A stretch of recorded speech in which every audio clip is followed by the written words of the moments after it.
लोकसभा चुनाव के पहले चरण के मतदान में महज 10 दिन बाकी हैं। बीजेपी के 370 प्लस और एनडीए 400 पार के टारगेट को साधने के लिए पीएम मोदी खुद चुनाव प्रचार अभियान की कमान थामे हुए हैं। हालांकि देश की मुख्य विपक्षी पार्टी कांग्रेस में अभी भी थोड़ी सुस्ती दिख रही है। पीएम जहां हर रोज 2 से 3 राज्यों का दौरा कर रहे हैं, कम से कम 2 रैलियां और एक रोड शो कर रहे हैं, वहीं कांग्रेस में फिलहाल खामोशी दिख रही है। लेकिन आखिरकार आज राहुल गांधी भी चुनाव प्रचार अभियान की शुरुआत करने जा रहे हैं। पीएम मोदी आज छत्तीसगढ़ के बस्तर और महाराष्ट्र के चंद्रपुर में चुनावी रैलियों को संबोधित करेंगे, तो राहुल गांधी मध्य प्रदेश के सिवनी और शहडोल में जनसभाओं को संबोधित करेंगे। ये वो इलाके हैं जहां आदिवासी वोटर्स की तादाद ज्यादा है, यानी बीजेपी और कांग्रेस आज दोनों ही ट्राइबल वोट बैंक को साधने की कोशिश करेंगे।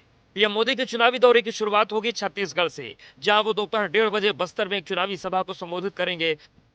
बस्तर से बीजेपी को काफी उम्मीदें हैं, क्योंकि पिछले 2 चुनाव में बीजेपी को वहां लगातार जीत मिली है। बड़ी व्यापक तैयारी है, सभी तरीके से तैयारियां पूर्ण कर रही हैं। भारतीय जनता पार्टी का ये फिर हमारे देश के नहीं विश्व के सर्वाधिक लोकप्रिय नेता का आगमन हो रहा है। आदरणीय प्रधानमंत्री जी की लोकप्रियता का आप अंदाजा इसी से लगा सकते हैं कि पूरे बस्तर संभाग के कोने कोने से, दूरस्थ अंचल से स्वमेव लोग चलकर आ रहे हैं उनकी सभा में, और लाखों की भीड़ होगी निश्चित रूप से। बस्तर लोकसभा सीट को आदिवासी बाहुल्य इलाका माना जाता है। ये पूरा इलाका नक्सलवाद से प्रभावित है। यहाँ की करीब 60% से ज्यादा आबादी आदिवासी है। 2014 में बीजेपी के दिनेश कश्यप ने जीत दर्ज की थी, तो 2019 में भी बीजेपी यहाँ से जीती। पार्टी उम्मीदवार बैतूराम कश्यप ने जीत दर्ज की थी। इस बार बीजेपी ने महेश राम कश्यप को टिकट दिया है, तो कांग्रेस ने कवासी लखमा पर भरोसा जताया है। छत्तीसगढ़ के आदिवासी और नक्सल प्रभावित इलाके में अपनी रैली के बाद पीएम मोदी महाराष्ट्र के उस इलाके में पहुंचेंगे जहां नक्सलवादियों का साफ असर दिखता है। वो गढ़चिरौली के पास चंद्रपुर पहुंचेंगे, जहां शाम 5 बजे वो एक चुनावी सभा को संबोधित करेंगे।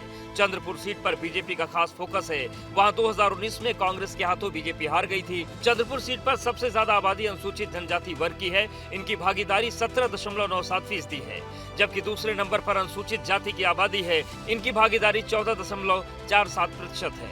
बीजेपी ने इस बार सुधीर मुनगंटीवार को टिकट दिया है, तो कांग्रेस ने प्रतिभा धानोरकर को टिकट दिया है। चंद्रपुर वो सीट है जहां से पिछली बार महाराष्ट्र में कांग्रेस को एकमात्र जीत इसी सीट पर मिली थी। लिहाजा कांग्रेस इस बार भी इसे जीतने की पुरजोर कोशिश कर रही है। कांग्रेस का फोकस मध्य प्रदेश के ट्राइबल सीटों पर भी है।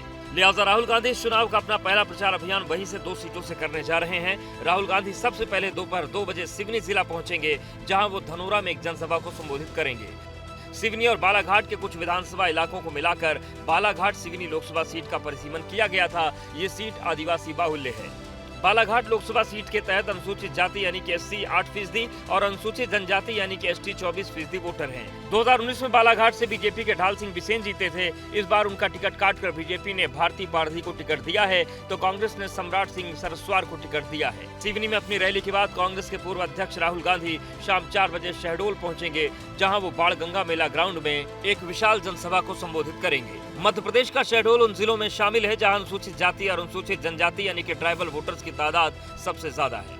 शहडोल में एससी 9% है, तो एसटी 49%। 2019 में यहां से बीजेपी को भारी जीत मिली थी। हिमाद्री सिंह ने कांग्रेस को भारी मतों से हराया था।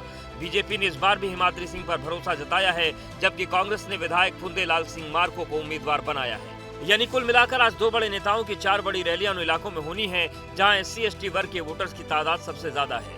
राहुल गांधी के लिए आज का दिन इसलिए भी खास है कि वो चुनावी तारीखों के ऐलान के बाद पहली बार जनसभा करने जा रहे हैं, वो भी मध्य प्रदेश से, जहां एक दिन पहले ही पीएम मोदी रोड शो कर चुके हैं। पीएम मोदी ने जबलपुर में करीब 3 किलोमीटर लंबा रोड शो किया। खुली जीप पर सवार पीएम मोदी ने रोड शो के दौरान लोगों का अभिवादन किया। इस दौरान वो हाथों में पार्टी का चुनाव चिन्ह कमल लिए हुए थे।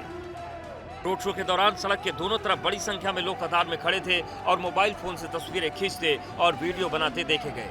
लोगों ने मेरा घर मोदी का घर और मेरा परिवार मोदी का परिवार की तख्तियां ले रखी थी।